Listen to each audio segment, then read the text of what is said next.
Hello everyone. हम discuss कर रहे हैं बीपीएससी घटना चक्र पूर्वावलोकन और आज का टॉपिक है प्राचीन भारत का इतिहास के अंतर्गत बौद्ध धर्म। इस टॉपिक से रिलेटेड किस तरीके के क्वेश्चन बीपीएससी में प्रीवियस ईयर्स में पूछे जा चुके हैं उसके बारे में डिस्कस करेंगे। तो चलिए स्टार्ट करते हैं। पहला क्वेश्चन है, गौतम बुद्ध का जन्म कहाँ हुआ था? कुर्णग्राम में, पाटलिपुत्र में, लुम्बिनी में या वैशाली में? तो इसका सही आंसर क्या हो जाएगा? Option number C, Lumbini. Mahatma Buddha का जन्म 563 ईसा पूर्व में कपिलवस्तु के समीप लुम्बिनी वन में हुआ था। बोध गया, जो कि बिहार में है, में वैशाख पूर्णिमा की रात को उन्हें ज्ञान प्राप्त हुआ। काशी के ऋषि पत्तन मृगदाव सारनाथ में उन्होंने प्रथम उपदेश धर्म चक्र प्रवर्तन दिया। प्रथम उपदेश को धर्मचक्र प्रवर्तन कहा जाता है, ठीक है। एवं कुशीनगर में उनका निधन हुआ, जिसे बौद्ध साहित्य में महापरिनिर्वाण कहा गया है। तो इसको भी ध्यान में रखना है कि महात्मा बुद्ध का प्रथम उपदेश को क्या कहा जाता है? धर्मचक्र प्रवर्तन।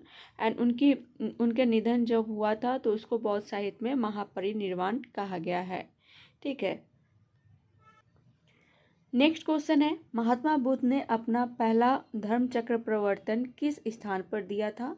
ऑप्शन है लुम्बिनी में, ऑप्शन बी है सारनाथ में, ऑप्शन सी है पाटलिपुत्र में एंड ऑप्शन डी है वैशाली में। तो इसका सही आंसर हो जाएगा ऑप्शन नंबर बी, सारनाथ में। नेक्स्ट क्वेश्चन है, गौतम बुद्ध ने अपना प्रथम उपदेश कहाँ दिया था? ऑप्शन है पाटलिपुत्र, ऑप्शन बी है सारनाथ, ऑप्शन सी है गया एंड ऑप्शन डी है वैशाली एंड ऑप्शन ई है उपयुक्त में से कोई नहीं या उपयुक्त में से एक से अधिक। तो इसका सही आंसर हो जाएगा option number B, Sarnath. Next question है, बोध गया में किसे ज्ञान प्राप्ति हुई थी? बोध गया में किसे ज्ञान की प्राप्ति हुई थी? महावीर स्वामी, गौतम बुद्ध, सिमंदर स्वामी, पार्श्वनाथ स्वामी या उपयुक्त में से कोई नहीं या उपयुक्त में से एक से अधिक। तो इसका सही आंसर हो जाएगा option number B, Gautam Buddha.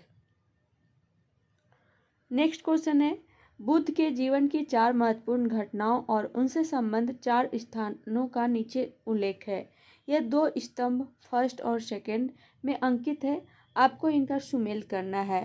पहला है स्तंभ में है कि जन्म, ज्ञान प्राप्ति, प्रथम प्रवचन, निधन। सेकंड स्तंभ में है सारनाथ, बोध गया, लुम्बिनी, कुशीनगर। तो आपको बताना है जन्म कहाँ हुआ था। जन्म हुआ था लुम्बिनी में, अभी हमने देखा। ज्ञान प्राप्ति कहाँ हुई थी? बोध गया में। एंड प्रथम प्रवचन सारनाथ में दिया था इन्होंने और निधन कहाँ हुआ था इनका? कुशीनगर। तो इस तरीके से कौन सा आंसर सही हो जाएगा? ए का 3, बी का 2, 3 का 1 एंड 4 का 4। तो इस तरीके से सी इसका सही आंसर हो जाएगा। देखिए जन्म हुआ था लुम्बिनी में, ठीक है। ज्ञान प्राप्ति बोध गया, प्रथम प्रवचन सारनाथ एंड निधन इनका कुशीनगर में हुआ था। नेक्स्ट क्वेश्चन है, अजातशत्रु के शासनकाल में प्रथम बौद्ध संगीति का आयोजन किस नगर में किया गया था? ऑप्शन ए है राजगीर, ऑप्शन बी है मगध, ऑप्शन सी है पाटलिपुत्र एंड ऑप्शन डी है कश्मीर। तो इसका सही आंसर हो जाएगा ऑप्शन नंबर ए, राजगीर। प्रथम बौद्ध संगीति, प्रथम बौद्ध परिषद बुद्ध की मृत्यु के तत्काल बाद राजगीर के सप्तपर्णी गुफा में हुई।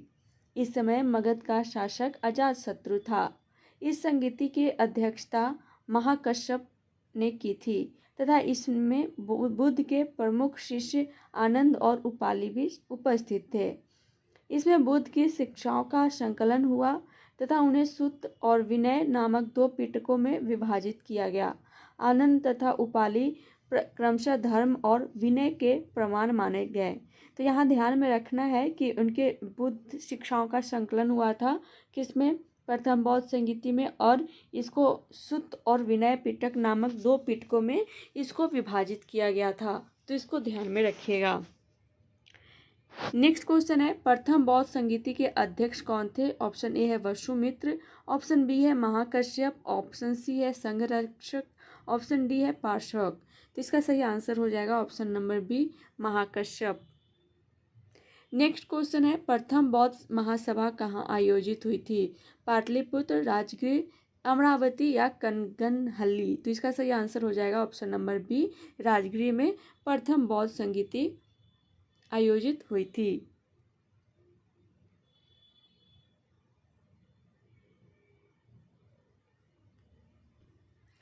नेक्स्ट क्वेश्चन है, भगवान बुद्ध के महापरिनिर्वाण के बाद पहली बौद्ध संगीति कहाँ हुई थी?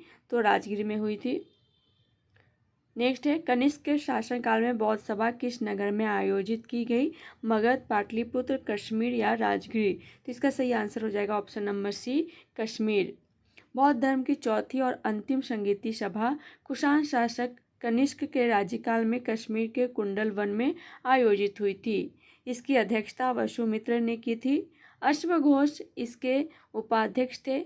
यहाँ बौद्ध ग्रंथों के कठिन अंशों पर सम्यक विचार किया गया और प्रत्येक पिटक पर भाष्य लिखे गए। कनिष्क ने इन्हें ताम्र पात्रों पर खुदवाकर एक स्तूप में रखवा दिया। त्रिपिटक में लिखे गए इन्हीं भाष्यों को विभाषा शास्त्र कहा जाता है। उल्लेखनीय है कि पहली बौद्ध संगीति बुद्ध की मृत्यु के तत्काल बाद राजगीर की सप्तपर्णी गुफा में हुई। इस समय मगध का शासक अजातशत्रु था। इसकी अध्यक्षता महाकश्यप ने की थी। द्वितीय बौद्ध संगीति कालाशोक के शासनकाल में बुद्ध की मृत्यु के लगभग 100 वर्षों पश्चात वैशाली में हुई थी। इसके अध्यक्ष आचार्य साबकमीर थे। नेक्स्ट क्वेश्चन है, इनमें से किस शासक ने चतुर्थ बौद्ध संगीति कश्मीर में आयोजित की? किसने की थी? कनिष्क ने। नेक्स्ट क्वेश्चन है, अशोक के शासनकाल में बौद्ध सभा किस नगर में आयोजित हुई थी?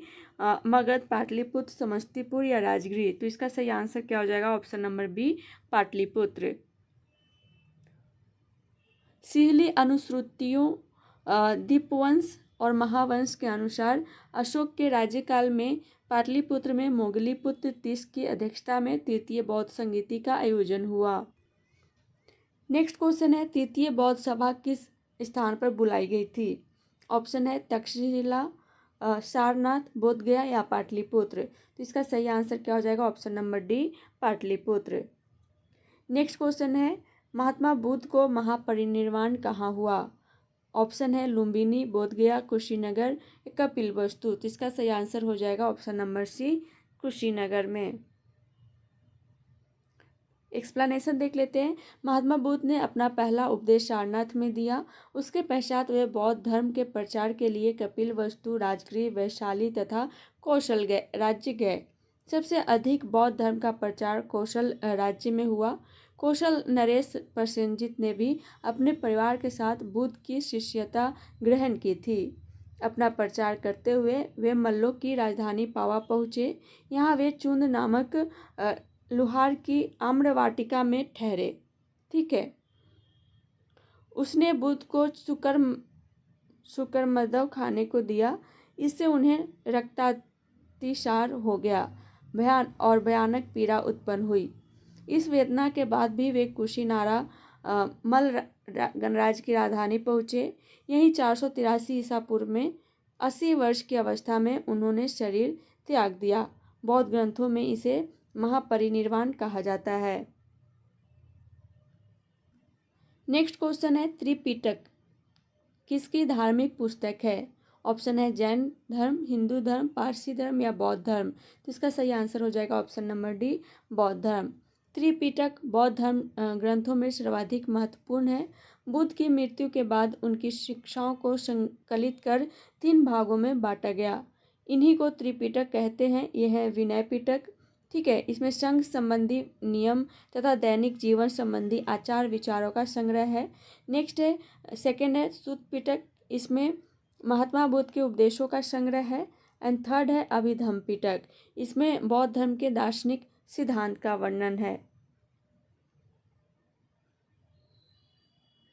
नेक्स्ट क्वेश्चन है, निम्नलिखित में से कौन से महायान बौद्ध धर्म और हीनयान बौद्ध धर्म के बीच मूलभूत अंतर का प्रतिनिधित्व करता है? ऑप्शन है अहिंसा पर जोर, ऑप्शन बी है जाति विहीन समाज, ऑप्शन सी है देवी देवताओं की मूर्ति की पूजा करना एंड ऑप्शन डी है स्तूप की पूजा। तो इसका सही आंसर क्या हो जाएगा? ऑप्शन नंबर सी, देवी देवताओं की मूर्ति की पूजा करना। ठीक है। बौद्ध धर्म के हीनयान संप्रदाय को मानने वाले मूर्ति पूजक नहीं थे, इसको ध्यान में रखना है। जबकि महायान संप्रदाय में बुद्ध को देवता मानते हुए उनकी मूर्तियों की पूजा की जाने लगी। यह बौद्ध धर्म के दोनों संप्रदायों में मूलभूत अंतर है करता है। ठीक है। नेक्स्ट क्वेश्चन है, बोध गया में बोधि वृक्ष अपने वंश की इस पीढ़ी का है। किस पीढ़ी का? तृतीय, चतुर्थ, पंचम, षष्ठम। ठीक है। तो इसमें देखिए, इसका एक्सप्लेनेशन देखते हैं कि महाबोधि मंदिर स्थित वर्तमान बोधि वृक्ष वह नहीं है जिसके नीचे बैठकर महात्मा बुद्ध ने ज्ञान प्राप्त किया था। वेनसांग के अनुसार उस मूल वृक्ष को 7वीं शताब्दी में सम्राट शशांक ने नष्ट कर दिया था। ठीक है। इसके बाद इस स्थान पर 2 और वृक्ष रोपित हुए और नष्ट हुए। वर्तमान वृक्ष जिसे हम देख रहे हैं वह 5वीं पीढ़ी का वृक्ष है, जिसे अलेक्जेंडर कनिंघम ने लगवाया था। ठीक है। 5वीं पीढ़ी का वृक्ष है। यह वृक्ष पूरी तरह संरक्षित है और केवल इससे गिरी हुई पत्तियों को ही छूने एवं उठाने का अधिकार है। एक अन्य तथ्य के अनुसार यह वृक्ष क्रमशः 2 बार सम्राट अशोक, एक बार पुष्यमित्र शुंग, एक बार पूर्व वर्मा तथा अंत में कनिंघम द्वारा लगाया गया। अतः यह 6ठी वृक्ष पीढ़ी का वृक्ष है। मतलब कि इसमें कंफ्यूजन है इस क्वेश्चन में। तो बिहार सरकार के पर्यटन विभाग की वेबसाइट पर इसे 5वीं पीढ़ी का बताया गया है। तथ्यों में विवाद होने के कारण बिहार लोक सेवा आयोग ने इस मूल्यांकन से इसे बाहर कर दिया था। ठीक है। तथ्यों में विवाद है, कुछ लोग बोल रहे हैं इसको 6ठी पीढ़ी का और कुछ लोग बोल रहे हैं कि 5वीं पीढ़ी का है, और ऑप्शन में 5वीं और 6ठी दोनों पीढ़ी दिया हुआ है। तो इस तरीके से इसका मूल्यांकन नहीं किया गया था, तो इसको ध्यान में रखिएगा। नेक्स्ट क्वेश्चन है, चीनी यात्री शुंग युन ने भारत की यात्रा की थी। कब की थी? 515 ईस्वी से 520 ईस्वी, 525 ईस्वी से 529 ईस्वी, 545 ईस्वी से 552 ईस्वी। ऑप्शन डी है 592 से 597 ईस्वी। उपयुक्त में से कोई नहीं, उपयुक्त में से एक से अधिक। तो इसका सही आंसर हो जाएगा ऑप्शन नंबर ए, 515 ईस्वी से 520 ईस्वी। ठीक है। चीनी यात्री सुंग युन 518 ईस्वी में भारत आया। इसने अपने 3 वर्षों की यात्रा में बौद्ध धर्म की प्रतियों को एकत्रित किया था। नेक्स्ट क्वेश्चन है, बोध गया में महाबोधि मंदिर बनवाया गया, जहां ऑप्शन है गौतम बुद्ध पैदा हुए थे, ऑप्शन बी है गौतम बुद्ध को ज्ञान प्राप्त हुआ था, ऑप्शन सी है गौतम बुद्ध ने अपना प्रथम प्रवचन दिया था, ऑप्शन डी है महात्मा गौतम बुद्ध की मृत्यु हुई थी। तो इसका सही आंसर क्या हो जाएगा? Option number B, Gautam Buddha को ज्ञान प्राप्त हुआ था।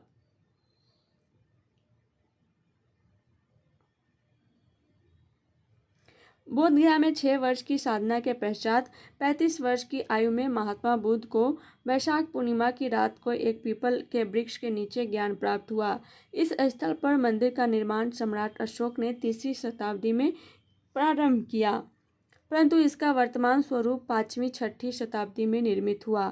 यह मंदिर पूरी तरह ईंटों से निर्मित है। वर्ष 2002 में यूनेस्को द्वारा इसे विश्व धरोहर स्थल में शामिल किया गया।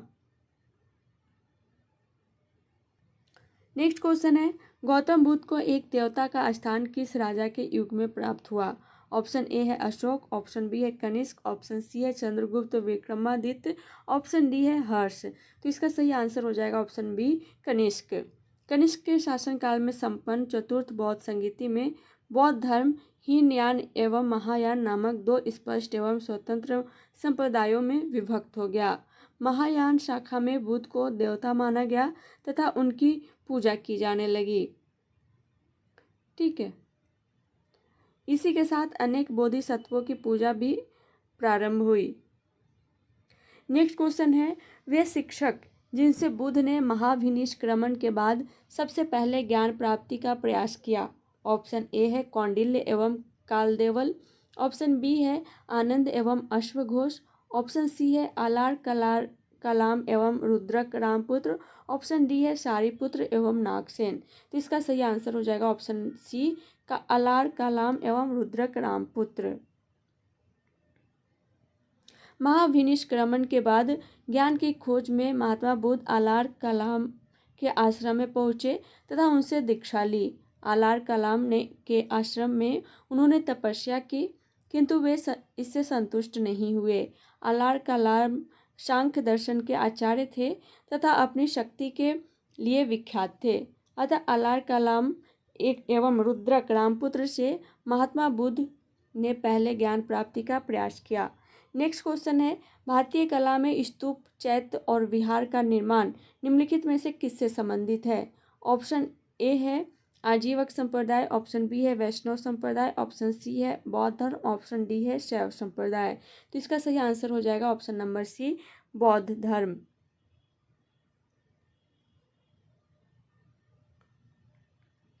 चैत्य का शाब्दिक अर्थ होता है चिता संबंधी। शवदाह के पश्चात बचे हुए अवशेषों को भूमि में गाड़कर उनके ऊपर जो समाधियां बनाई गई उन्हीं को प्रारंभ में चैत्य या स्तूप कहा गया। इन समाधियों में महापुरुषों के अवशेष सुरक्षित थे, अतः चैत्य उपासना के केंद्र बन गया। कालांतर में बौद्धों ने इन्हें अपनी उपासना का केंद्र बना लिया। ठीक है, चैत्य गृहों के समीप ही भिक्षुओं के रहने के लिए आवास बनाए गए जिन्हें विहार कहा गया। नेक्स्ट क्वेश्चन है, निम्नलिखित में से कौन सी बात बौद्ध धर्म तथा जैन धर्म में समान नहीं है? ऑप्शन ए है अहिंसा, ऑप्शन बी है वेदों के प्रति उदासीनता, ऑप्शन सी है आत्मदमन, ऑप्शन डी है रीति रिवाजों की अस्वीकृति। तो इसका सही आंसर हो जाएगा ऑप्शन नंबर सी, आत्मदमन। नहीं है, पूछा गया समान नहीं है बौद्ध धर्म एवं जैन धर्म में।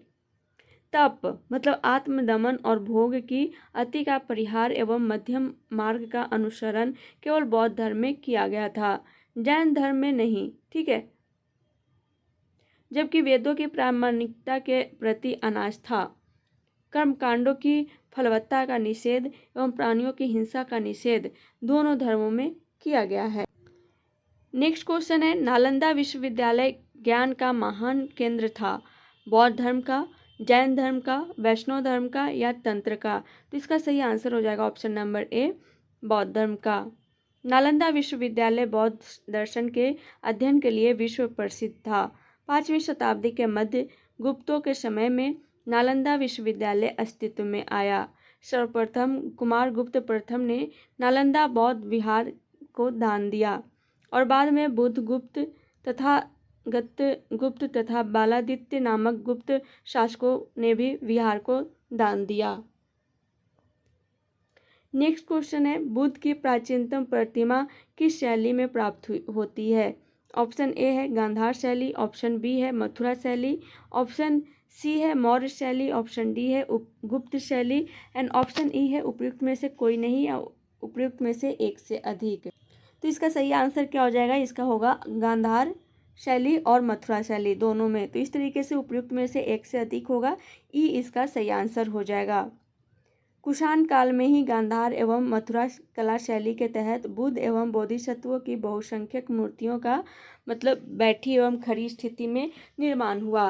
वीएस अग्रवाल के मतानुसार सर्वप्रथम मथुरा में ही बुद्ध मूर्तियों का निर्माण किया गया, जहां इनके लिए पर्याप्त आधार था। वेंशांग के विवरण के अनुसार बुद्ध की प्रथम प्रतिमा कौशाम्बी में बनी थी, परंतु अनेक विद्वान महात्मा बुद्ध की प्रथम प्रतिमा के निर्माण का श्रेय गांधार कला को देते हैं।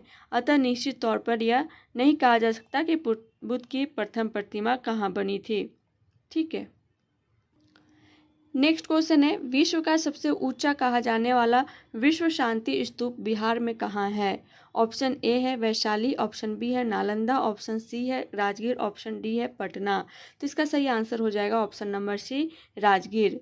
विश्व का सबसे ऊंचा कहा जाने वाला विश्व शांति स्तूप बिहार में राजगीर की पहाड़ियों, ठीक है, 400 मीटर की ऊंचाई पर स्थित है। तो आज के लिए इतना ही, मिलते हैं नेक्स्ट क्लास में नेक्स्ट टॉपिक के साथ। तब तक के लिए thank you so much and all the best.